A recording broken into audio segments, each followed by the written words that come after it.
आंखों में पड़े जहर को फौरन पानी से धोना चाहिए। दर्द और शोर के इस माहौल में सांप चुपके से भाग निकला है। इसकी भूख तो शांत नहीं हुई, लेकिन जान बच गई है।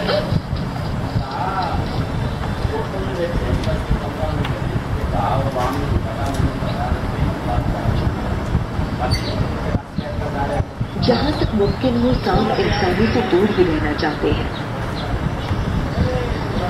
लेकिन अगर संघर्ष की कोई नौबत आए या अचानक आमना सामना हो जाए तो सांप खतरनाक साबित होते हैं। खुद को बचाने के लिए ये खतरनाक हमले करते हैं।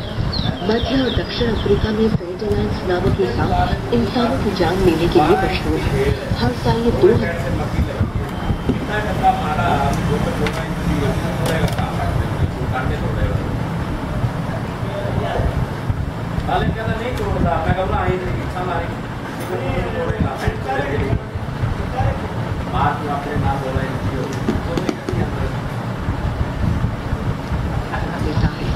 मिट्टी की रंग की काया